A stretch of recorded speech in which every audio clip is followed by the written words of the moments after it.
Students, क्या आप लोगों को पता है कि हमारे पास चार्ट्स ऑफ अकाउंट्स क्या होते हैं और हम लोग इसको ऑर्गेनाइज तरीके से किस तरह क्विक बुक में बना सकते हैं, साथ में हम लोग इसको एक्सेस किस तरह करेंगे क्विक बुक में। तो चलते हैं, हम अपने प्रॉपर क्लास को कंटिन्यू करते हैं।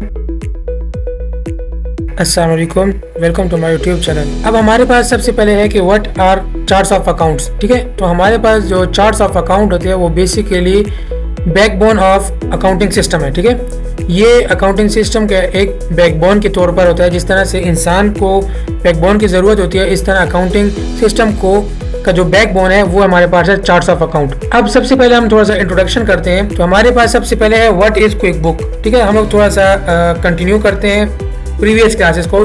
सबसे पहले हमारे पास है कि क्विक बुक हमारे पास एक पॉपुलर अकाउंटिंग सॉफ्टवेयर है। ठीक है, जो कि हमारे पास small businesses, medium size businesses and large size businesses के लिए इस्तेमाल होता है। ठीक है, ये एक अकाउंटिंग सॉफ्टवेयर है जिसमें हम लोग अपने अकाउंटिंग के जितने भी हमारे पास मतलब कैलकुलेशंस वगैरह हो गई, या हमारे पास जिस तरह सिंपल हम कहते हैं हिसाब किताब, ठीक है, तो उसको हम लोग किस तरीके से रिकॉर्ड किस तरह करेंगे और इसको हम लोग ऑर्गेनाइज किस तरह से करेंगे और इसको हम लोग अपनी इंफॉर्मेशन या डिसीजन मेकिंग के लिए किस तरह इस्तेमाल करेंगे। सबसे पहले आते हैं कि importance of charts of account. ठीक है, हमारे पास चार्ट्स ऑफ अकाउंट की इंपॉर्टेंस क्या है। तो हमारे पास सबसे जो मेन इंपॉर्टेंट आती है ये आती है हमारे पास the foundation of your financial data. ये हमारे पास एक फाइनेंशियल डेटा प्रोवाइड करते हैं। नेक्स्ट हमारे पास ये हमें साथ में हेल्प करता है ऑर्गेनाइज, ठीक है, tracking and analyse transaction effective. हमें जो जितनी भी हमारे पास ट्रांजैक्शंस हैं उसको ऑर्गेनाइज करना, उसको ट्रैक करना और उसको एनालाइज करना और उसके साथ में रिकॉर्ड करना, ये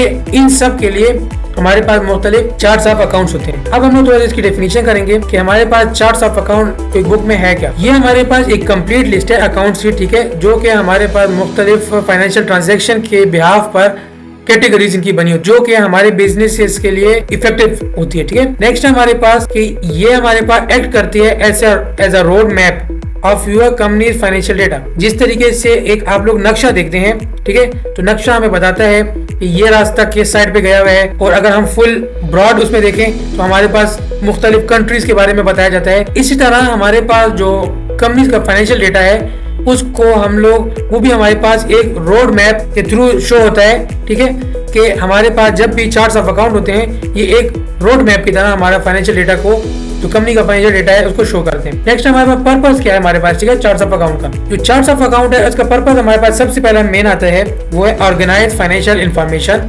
जिससे मैंने आप लोगों को अभी थोड़ी देर पहले बताया कि हमारे पास चार्ट्स ऑफ अकाउंट जो है ये ऑर्गेनाइजेशन, ठीक है, डेटा की ऑर्गेनाइज करना, डेटा को रिकॉर्ड करना, ट्रैकिंग करना, एनालाइज करना, ठीक है, क्लासिफिकेशन करना, इस सब के लिए हमारे पास चार्ट्स ऑफ अकाउंट इस्तेमाल होते हैं। ठीक है, नेक्स्ट है हमारे पास provide clarity for reporting and decision making. जिस तरह मैंने आप लोगों को बताया था अभी थोड़ी देर पहले कि हमारे पास जो चार्ट्स ऑफ अकाउंट है ये हमें ये शो करता है कि हम लोगों ने जो गिवन डेटा है, ठीक है, इससे हम इस इंफॉर्मेशन से हम लोगों ने डिसीजन मेकिंग किस तरह करनी है। नेक्स्ट है हमारे पास कि enable accurate tax reporting and compliance. हमारे पास इसके साथ एक ये भी शो करता है चार्ट्स ऑफ अकाउंट जो हेल्प करते हैं हमें, वो हमें प्रॉपर बताते हैं कि हमारे पास इस आइटम पे, जो इस इन्वेंट्री पे टैक्स लगता है तो इसका रेट कितना आएगा।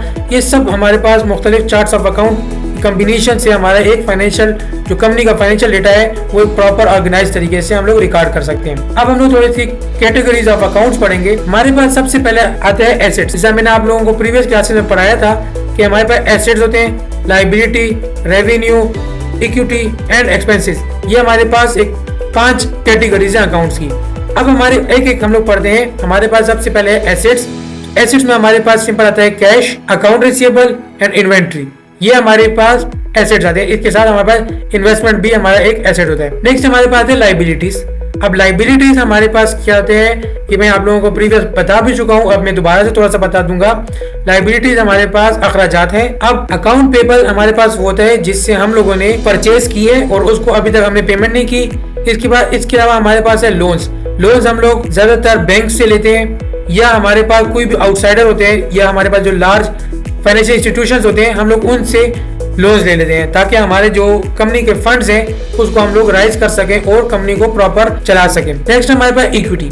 इक्विटी मैंने आपको पहले बताया है कि हमारे पास ऑनर इक्विटी होती है, वो सरमाया, ठीक है, जो कि ऑनर मतलब जो मालिक है वो इस पे क्लेम कर सकता है इतने अमाउंट का जो सरमाया है वो मेरा अपना है, जाती है। ठीक है, नेक्स्ट हमारे पास इनकम। इसको हम लोग इनकम भी कह सकते हैं, रेवेन्यू भी कह सकते हैं, सेल्स भी कह सकते हैं। ये हमारे पास इनकम एक अकाउंट हो जाएंगे, ठीक है। इसमें हमारे पास सेल्स आते हैं, सर्विस रेवेन्यूज वगैरह आते हैं, ये हमें हेल्प करते हैं इनकम स्टेटमेंट बनाने में। नेक्स्ट हमारे पास एक्सपेंसेस में हमारे पास रेंट आ जाते हैं, यूटिलिटी एक्सपेंसेस आ जाते हैं, सैलरीज वगैरह आ जाते हैं। इसके अलावा भी बहुत से हैं, वो हम लोग फर्दर अपनी नेक्स्ट क्लासेस में डिटेल से पढ़ते रहेंगे। नेक्स्ट हमारे पास के benefits of an organised chart of account. जो ऑर्गेनाइज्ड एक प्रॉपर तरीके से बना हुआ चार्ट ऑफ अकाउंट है, उसके हमारे पास बेनिफिट्स क्या है। सबसे पहले हमारे पास है सिंप्लीफाइड फाइनेंशियल रिपोर्टिंग। हमारे पास जितनी भी फाइनेंशियल रिपोर्टिंग होंगी वो हम लोग इजीली कर सकेंगे। नेक्स्ट हमारे पास इंप्रूव टैक्स प्रिपरेशन एक्यूरेसी, जिसका मैं आप लोगों को प्रीवियस बता चुका हूँ। नेक्स्ट हमारे पास enhance budgeting and forecasting. Budgeting and forecasting किस तरह की जाती है, इसको मैं आप लोगों को फर्दर आगे कंटिन्यू क्लासेस में बताऊंगा कि हमारे पास एस्टिमेशन या हमारे पास बजटिंग या फोरकास्टिंग हमारे पास कोई बुक में किस तरीके से होती है। नेक्स्ट हमारे पास ensure compliances with accounting standard. Simple हम लोग कहा जाता है gap, GAAP, general acceptable accounting principles, ठीक है।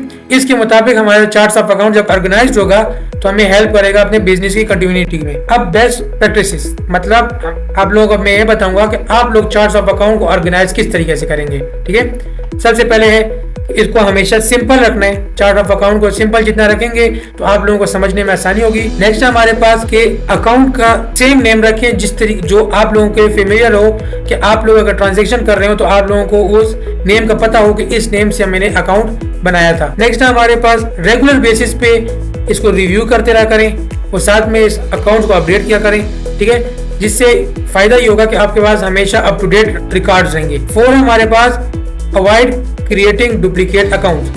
हमेशा कोशिश ये करनी है, अगर हमारे पास कैश है तो कैश का एक ही अकाउंट बनाना है, ठीक है। अगर इन्वेंट्री है तो हमारे पास इन्वेंट्री का एक ही अकाउंट बने। कभी भी डुप्लीकेट अकाउंट से जो है वो अवॉइड करना है, ताकि हमारे पास ऑर्गेनाइज तरीके से चार्ट्स ऑफ अकाउंट हो कि जो हमें काम करने में आसानी दे, ना कि हमारे लिए कोई मुश्किलात बनाए। अब देखें यहाँ पे मैं आप लोगों को बताऊंगा कि आप कौन सी ऐसी कॉमन मिस्टेक्स हैं जिसको आप लोगों ने ख्याल रखना है। सबसे पहले है overloading charts of account with two many accounts, जिसका मैंने आप लोगों को पिछले बताया था कि डुप्लीकेट अकाउंट नहीं बनाने, ठीक है। ना आप लोगों ने इस तरह बनाना है कि अकाउंट रिसीवेबल हर उसके लिए अलग अलग बनाए। तो अकाउंट रिसीवेबल का एक अकाउंट बन जाएगा, उसी में सारी एंट्रीज होती हैं। इस तरह हमारे पास जो अकाउंट्स की जो क्वांटिटी होगी, मतलब जो नंबर ऑफ अकाउंट्स होंगे वो हमारे पास लिमिटेड रहेंगे, जिससे हमारे पास ओवरलोडिंग जो है वो हमारे लिए मसला नहीं करेगा। नेक्स्ट हमारे पास हमेशा कंसिस्टेंट नेम, अकाउंट के जो नेम है वो कंसिस्टेंट रखने, मतलब जो आप लोगों को फेमिलियर हो वो नाम रखने। कभी भी आप लोगों ने ऐसे नेम नहीं लिखने कि जैसे जो आप लोगों को बाद में मसला कर रहा हो कि मिसाल के तौर पर मैंने ये अकाउंट बना लिया और अब इस अकाउंट में मैं एंट्री किस तरह करूं या मैं इस अकाउंट तक एक्सेस किस तरह करूं। नेक्स्ट हमारे पास कैटेगराइजेशन ऑफ ट्रांजैक्शन है, उसको हमेशा करेक्ट तरीके से करना है, ठीक है, ताकि आप लोगों को कोई भी मिस्टेक या मसला ना आए। नेक्स्ट हमारे पास कि कभी भी आप लोगों ने जो रिकंसिलेशन है अकाउंट्स की वो आप लोगों ने भूलना नहीं है, ठीक है, इग्नोर उसको नहीं करना। अब रिकंसिलेशन क्या होते हैं ये हम लोग आगे फर्दर पढ़ेंगे। नेक्स्ट हमारे पास समरी है। अब समरी में आप लोगों को इसमें देख लें कि हमारे पास है charts of account is essential for tracking financial data in QuickBooks. Start इस तरह हमने लेक्चर के किया था, उसमें भी मैंने आप लोगों को बताया था कि ये हेल्प करता है हमें ट्रैकिंग ऑफ फाइनेंशियल डेटा में, ठीक है। ये हमें चार्ट्स ऑफ अकाउंट जितने क्लियर होंगे उतना हम लोग इजीली फाइनेंशियल डेटा को जो है वो ट्रैक कर सकेंगे। हमेशा जो मैंने आप लोगों को कैटेगरी ऑफ अकाउंट बताया था उसके मुताबिक ही अपने चार्ट्स ऑफ अकाउंट बनाएंगे। अगर हम लोग उस तरीके से बनाएंगे देन ये हमारे लिए आगे चल के इजीली हम लोग इसको एक्सेस कर पाएंगे। रेगुलर मेंटेनेंस करनी है इसकी, ठीक है, ताकि हमारे पास अगर कोई न्यू अकाउंट बन रहा है तो उसको करना है। जिस तरह मैंने आप लोगों को बताया था पहले कि अगर कोई प्रीवियस अकाउंट है जो ऑलरेडी हम लोग उसमें वर्किंग कर रहे हैं, देन हम लोगों ने सिंपल उसको इनएक्टिव मार्क करना है, ठीक है। नेक्स्ट हमारे पास अगर कोई ऐसा हमारे पास चार्ट ऑफ अकाउंट है जिसमें हमारी कोई ट्रांजैक्शन नहीं हो रही तो हम सिंपल उसको डिलीट भी करेंगे। हमारे पास जो कस्टमाइजेशन होगी ये हमारे पास एक एक्यूरेसी और एक एफिशिएंसी को हमारे लिए इंक्रीज कर देगी। ओके फ्रेंड्स, अगर अभी तक आप लोगों को चार्ट्स ऑफ अकाउंट की समझ नहीं आई या कोई भी क्वेश्चन आप लोगों को चार्ट्स ऑफ अकाउंट से रिलेटेड, तो आप लोग सिंपल कमेंट के जरिए अपने डाउट क्लियर करवा सकते हैं।